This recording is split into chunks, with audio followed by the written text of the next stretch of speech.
Today's children, future citizens in our democratic society. They're lovable, they're often exasperating, and they're continually trying with all their might to discover the meaning of what they experience. But in order to understand and live effectively in the world around them, they need our help. How we interpret it to them primarily shapes their emerging personalities and helps to determine how they will develop as citizens. She's a very inquisitive child, full of questions. Questions her mother faces day in, day out. These are beautiful. Let's give the flowers a drink of water. Need water just as little girls do. I want to do it. All right, dear.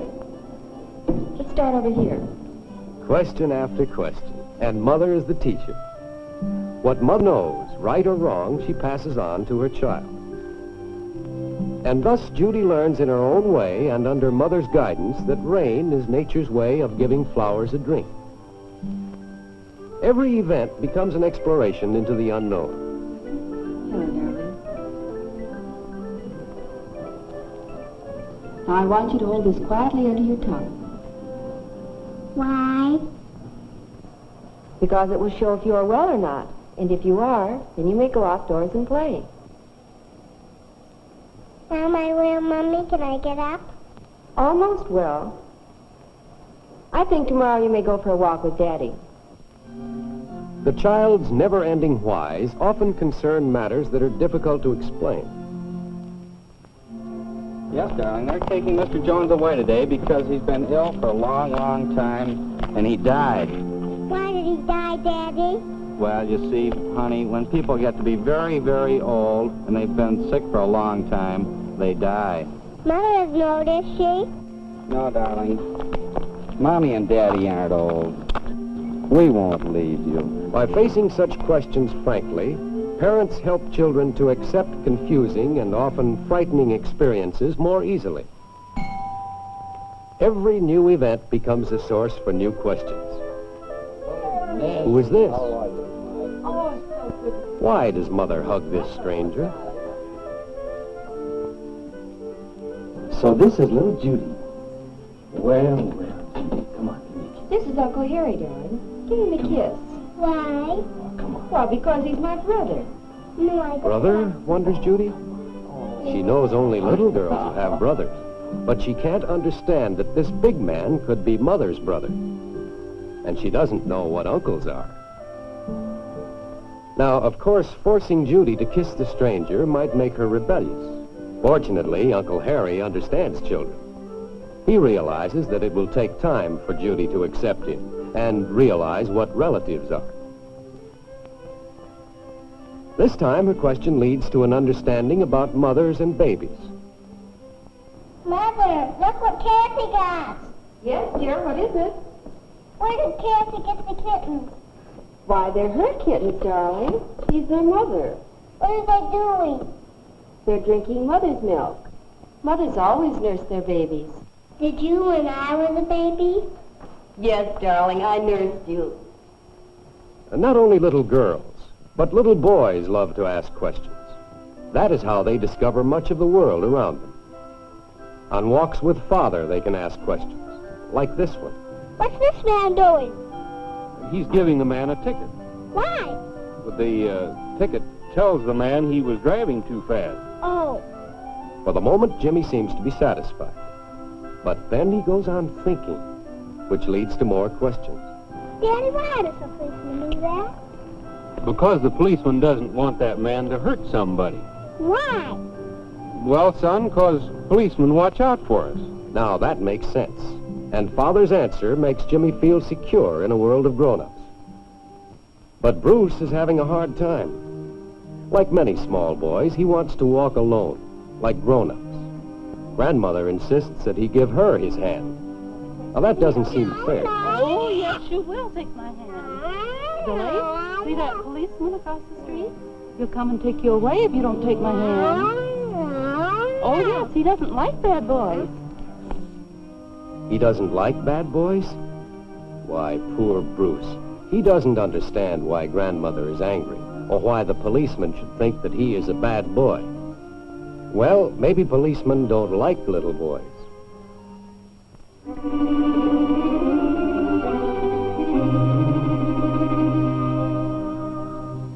Meanwhile, Jimmy and Father are returning home. Jimmy has enjoyed his walk, and now he is ready to play. Remembering the policeman whom he saw this afternoon, he chooses his toy policeman to play with first. Children's play is creative. It stimulates the imagination. It is also instructive because it lets them play out and rehearse the many new things they're learning about the world.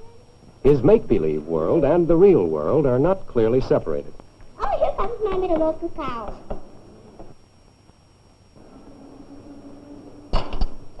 Look, Papa has to lie down to a little way. Even comes Mother and steps on Father, and that wakes Father up, but Mother's asleep. But through play and by asking questions, he shows how he is learning the meaning of all events. But soon Jimmy is tired of playing alone. Now he has questions to ask and needs someone to answer them. And Mother is always around. Sometimes Mother asks questions and Jimmy gives answers. And sometimes it's the other way around. This, too, Jimmy likes, because he feels so grown up when he knows the answers. And every answer shows not only what Jimmy has understood about the world, but also what he is learning from his mother and his father about life. Cows have to eat. That girl big. What is this cow doing? Well, it looks like he's resting. For the same reason. And I know why.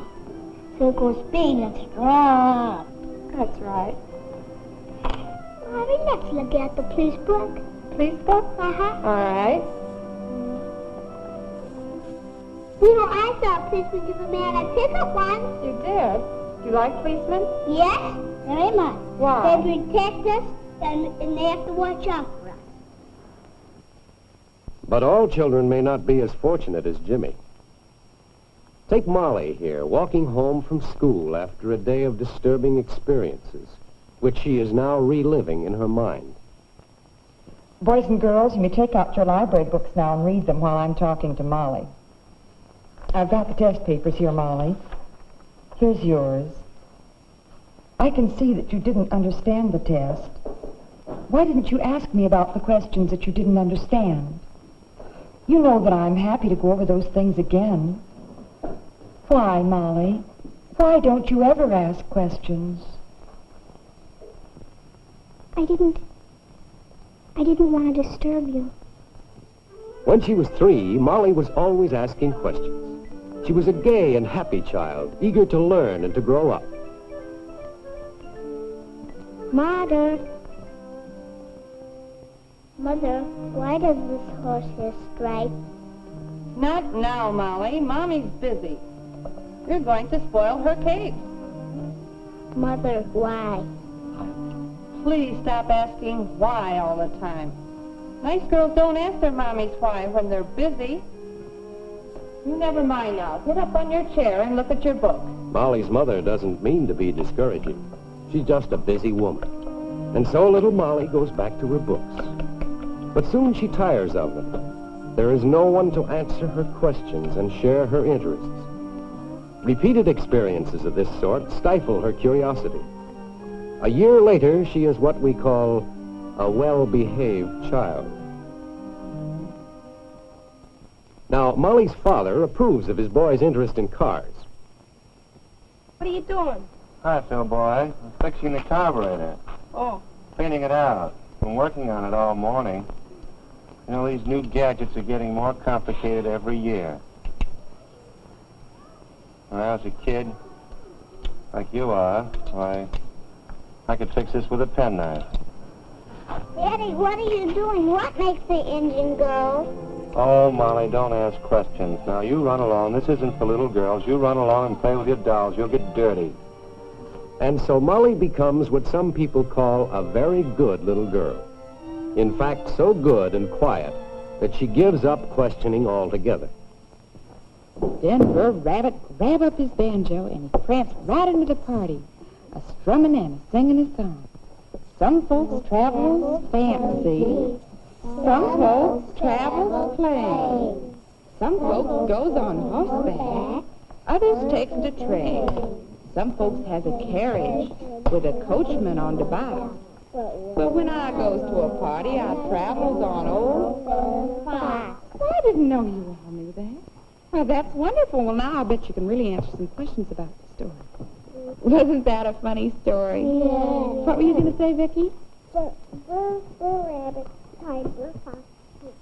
While all the other children gaily break in with questions and volunteer answers, Molly just sits and watches, not quite daring to be like the others. She doesn't dare risk annoying her teacher, who substitutes for Mother in We'll talk school. about that one tomorrow and have the next story.